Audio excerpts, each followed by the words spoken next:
What's going on, guys? Welcome to another episode of review for Takt Destiny. With me, as always, I have Blue Spade. hmm yeah, so we're on episode Uh, 2, Music Reincarnation. So, we actually finally got an actual origin story for these characters. I mean, episode 1 just basically just introduced us to the three main characters, but so far we didn't know their backstory until like right now. So, it pretty much details what Takt's backstory and history was in playing music. What happened was his father was killed, I guess, by those D2 creatures, and then he ended up moving in with both Anna and Cosette, and well, basically he just left as a shut-in for several years, just playing the piano in his garage. I guess they were trying to say his father was some famous composer. Yeah, apparently he was. I'm still not entirely clear. So are they his step siblings, or are they like or are they like friends of his father's? Because I don't know if they specify that.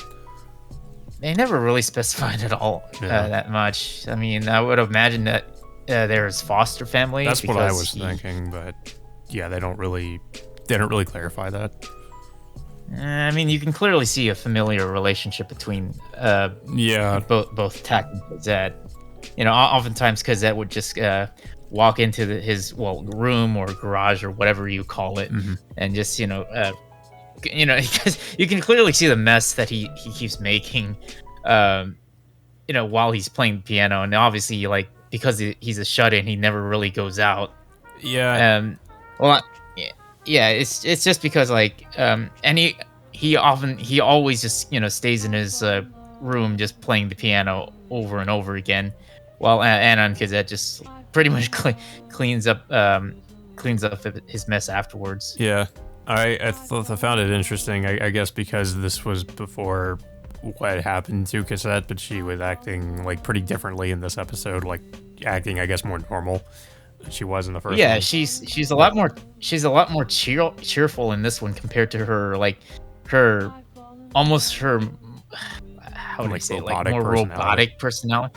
Yeah, like she was in the first episode, but this one this is like before she ended up becoming a music art, and of course we find out what happened at the end of this episode. But of course, what happens is Cosette tells Takt to perform at this Symphonica party, coming into their town, and she wants Takt to play the piano publicly for the first time, because he's just basically just been playing the piano like all by himself, shut in the garage all this time. And one thing we do want to point out is after the incident which got Takt's father killed, I think one of the I don't know who this I forgot who this guy is. It's he decrees that because of the D2s attacking people playing music, they refrain from anyone playing any music at all. So I'm a little bit curious of why they hold certain events like this Symphonica party to allow them to play music. That was the other thing I was a little bit confused about with this episode, is that they outlawed music, but yet they still have this this musical festival where people play music. And of course, I was wondering okay, how are they playing music and not attracting the monsters? But of course, as we find out later on in the episode, it does. So I kind of was wondering why they were doing that, if they knew that if they did it, it would attract monsters. And of course it does. So I don't know. They don't. It's something else they don't really explain. Well, they state this is a traveling festival in which they move from town to town, but they apparently do it on occasions where they believe that the D2s won't come in and attack them while they're playing music. But as we find, so first off, they all eventually go into the festival, and we see initially Cosette ends up playing the piano because they didn't know whether or not Takt was gonna even arrive to the festival on time. So she ends up playing the piano first. But then Takt finally arrives, and then both like Cosette and Takt both play the piano as a duet. It what it also reminds me of like a time like watching Evangelion 3.0, watching Shinji and Kaoru playing the piano. It's almost similar in that vein. Mm-hmm. Yeah. I kind of had to wonder, like what, like I get that they had like I guess a familiar relationship, but it really seems like they're implying much more than that with the relationship between Cassette and Takt, with the way Cassette was acting the whole time. I was like, I feel like there's something else going on here. But yeah, this of course when they do this, I mean the crowd everybody loves it, including the I don't even remember what this guy's name was, but that one guy who made that declaration about like nobody should play music anymore. He was enjoying it. But of course, like shortly after this, they get attacked by the D2s, and they completely just rampage through the town and end up, well, at least Takt gets hit by gets affected by the attack, and he's unconscious for a bit, and he wakes up and he finds that there's like some piece of debris got stuck in his hand. Well, his right arm is just completely mangled at this point. So. Yeah, you could tell his fingers are all like messed up. And of course, we see that Cassette. I don't know. Would you say she got killed technically? Or like she pretty much died. I mean, I guess she got killed in the attack. And something. I guess her like I don't know. They don't. This is something else they don't really explain or anything. But for some reason, her necklace has some kind of I don't know like is able to like basically turns her into what we saw, the kind of person we saw in the first episode, where like that's what she basically transforms into because of it. Whatever was going on, because of whatever was going on with her necklace, it made her like transform into this. Earlier on in the episode, she said that pendant that she wears belongs to her mother. So it's some I don't know. And well, if you remember in the last episode, they mentioned like there were these meteorites that brought in both the music arts and the D2s. So the white pendant is probably like a piece of the meteorite fragment that her mother like inherited. So I'm guessing like the white stone pendant ended up I guess resurrecting her or reincarnating her into a music art. And the title of the episode was like reincarnation or something, I think. Something reincarnation. Yes, and of course, so we also this episode also answers the question as to why Takt's right arm just ends up disappearing when he gets into combat against the D2s. So, well, for one thing, we know that like his right arm got mangled, and then it further answers this once the I guess the music art ends up consuming or biting his arm, and I guess it doesn't really. It still doesn't really fully explain it, but he ends up losing his right arm in order for it to form into like this. What was it? This conductor stick that he always carries around. I wonder if it has to do with his if it's because his his talent, like he uses his hands to play the piano or something, and the music art consumed his arm because it has to do with that. His musical talent or something. Maybe it's because it's related to that, and that's why it consumed his arm.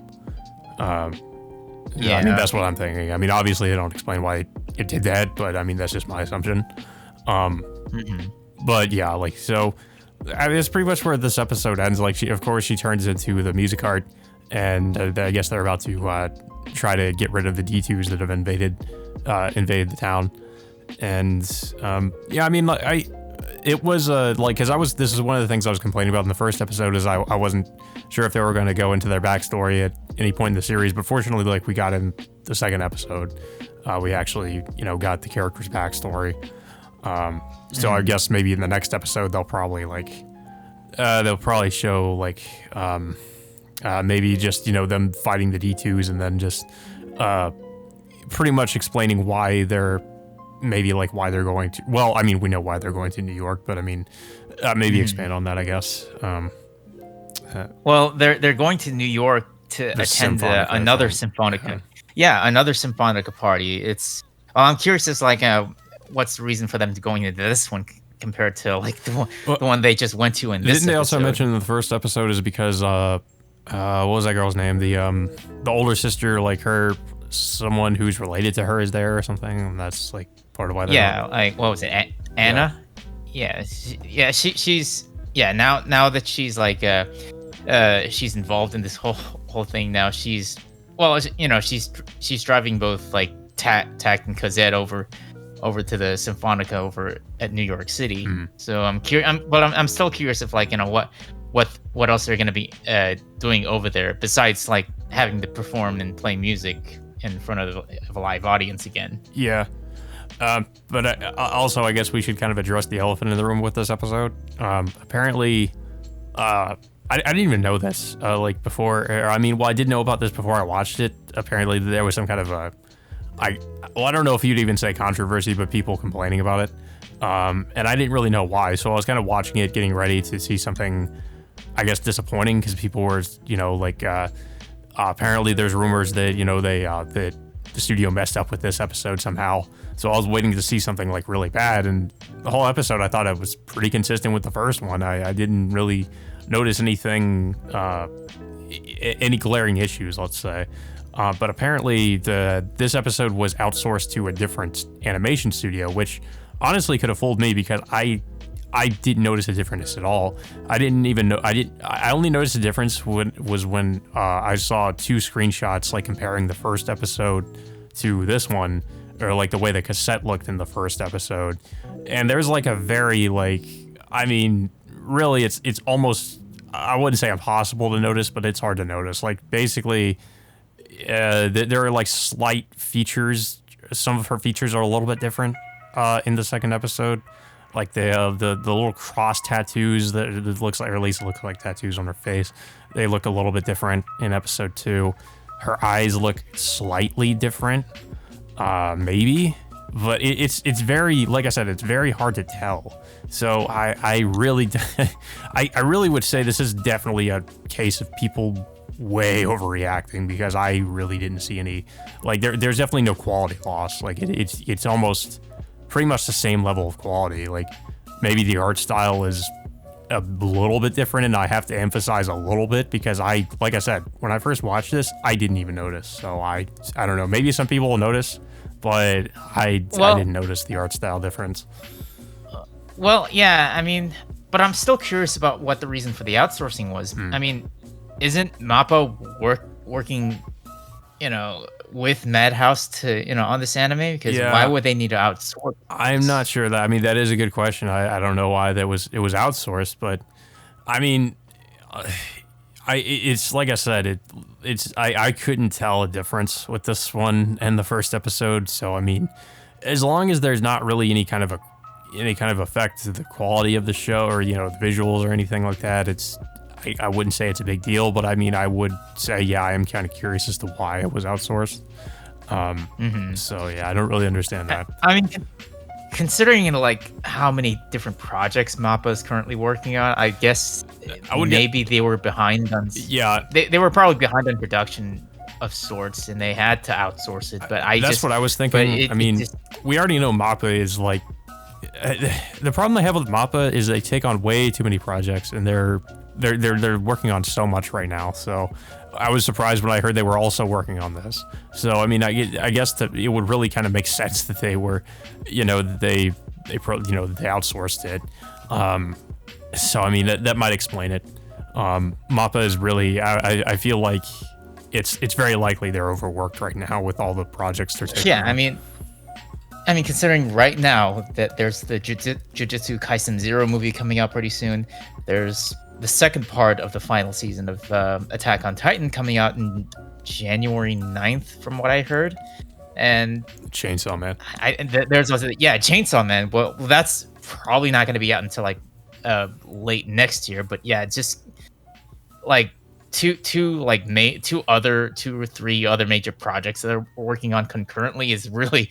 it's really stretching it thin for that. I know they were working on another show too. I forget what it was called, but it was done by the guy that did the manga for Kobayashi's Dragon Maid. They're doing that. Oh yeah. But I'm pretty sure they're already done with that show. Yeah, but it's recently. I guess it's something more recent they were also working on. So yeah, there's a long list of stuff Mappa's been working on. Yes, and considering that some amount of controversy regarding the staff being overworked at times. Yeah, I wouldn't be surprised if that hasn't really changed, like considering how much they're working on right now. Yeah, but I'm just curious, like how much work Madhouse also does in these episodes. That's a good question. Because because they say Mappa and Madhouse are working together on this, but like I said earlier, why would they need to outsource? For this episode. It's like they could maybe push it onto Madhouse or something. I mean, considering they're collaborating, but I don't know. Like it just you have to wonder how much Madhouse is really doing. So yeah, I mean, it still is a little bit confusing, but yeah, I really don't have much else to say about this episode. I thought it was decent, not as much action or anything like that as the first episode, because this was more like a just kind of explaining the backstory of these characters. But I think we can expect that in the next episode, and I guess we'll really see if the animation quality dropped or anything like that. But I mean, I guess that is also taking into consideration the next episode may or may not be outsourced. But I guess we'll just have to see. I don't really know. I don't know if you have anything else to say about this episode. It was an okay episode. Yeah. I mean, I honestly didn't even figure out about the outsourcing part until like much later. But I didn't really see much of a difference in the animation quality or the character models, to be honest. Yeah. Other than that slight tad bit of difference in like Cosette's facial appearance, but it didn't bother me as much. And hopefully, like that this doesn't become like a glaring issue in the next several episodes. If assuming how their production, depending on like how their production is going for each of their episodes. Yeah, I mean, like I said, I guess we'll just have to see. But that all being said, until when do these come out again? Tuesday. Tuesdays? Yeah, so until next Tuesday, we will see you all next time.